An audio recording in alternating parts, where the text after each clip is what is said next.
Hello बच्चों। यहां लिखा है ball is projected from the ground eight an angle theta with the horizontal. ठीक है। After 1 second it is moving at an angle 45 degree, 1 second के बाद। क्लियर है? With the horizontal and after 2 seconds it is moving horizontally. So what is the velocity of projection? बेटा देखो, अब इस तरह के जो क्वेश्चंस होते हैं इसमें बेसिक लॉजिक यूज होगा, फॉर्मूले का काम कम हो जाता है। यहाँ पे देखिए इधर ध्यान से। मान लो किसी भी बॉल को हम लोगों ने प्रोजेक्ट किया है यहां से ऐसा, और ये एक ऐसा पैराबोलिक पाथ फॉलो करते हुए आ रही थी। सबसे पहले तुमसे बोला है 2 सेकंड पे हॉरिजॉन्टली मूव कर रही, मतलब 2 सेकंड्स पे ये टॉप मोस्ट पॉइंट पे पहुंच गया।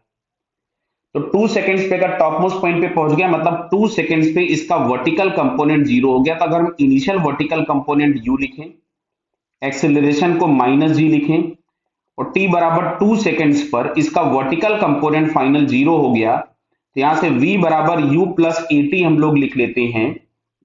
v बराबर u plus A T. Clear है ये? तो अब अगर हम यहां से वैल्यू पुट करते हैं तो ये जीरो मिलेगा, और ये u -10 × 2, तो बेटा u बराबर आपको मिल गया 20 मीटर पर सेकेंड। यानी इसका इनिशियल वर्टिकल कंपोनेंट जो आ गया y डायरेक्शन में, that is 20 metre per second. Clear बेटा ये? अब देखो अच्छा अगला बोला after 1 second it is moving at an angle of 45 degree, मतलब p बराबर 1 सेकेंड पे इसकी वेलोसिटी यहां कहीं पे v है।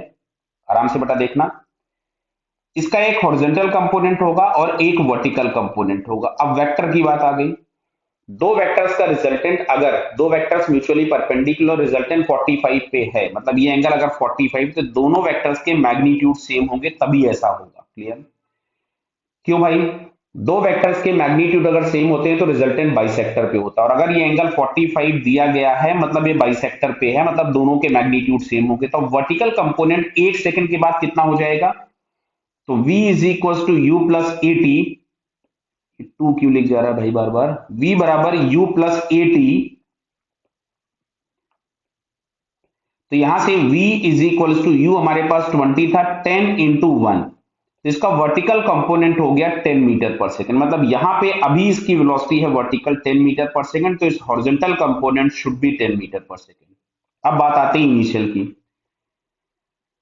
तो प्रोजेक्टाइल में हम लोगों ने पढ़ रखा है कि horizontal velocity always remains constant. तो ये अगर अभी 10 है तो पहले भी 10 रही होगी, और इनिशियल वर्टिकल हम लोगों के पास था 20 मीटर पर सेकेंड। कितना? 20। क्लियर हो रहा है ना बेटा सभी को ये? तो अब अगर यहां से जो वेलोसिटी ऑफ प्रोजेक्शन हम लोगों से पूछा गया होता, initial velocity of projection u, तो u के नाम पे हम लोग लिख सकते थे √10 का स्क्वायर प्लस 20 का स्क्वायर, तो ये आ जाता √500, जिसको हम लोग लिख सकते हैं 10√5 मीटर पर सेकेंड। क्लियर है बेटा ध्यान से? तो 10√5 मीटर पर सेकेंड हम लोगों को यहाँ पे थर्ड वाले ऑप्शन में दिखता है। So it's correct answer is 3। Clear बेटा? All the best.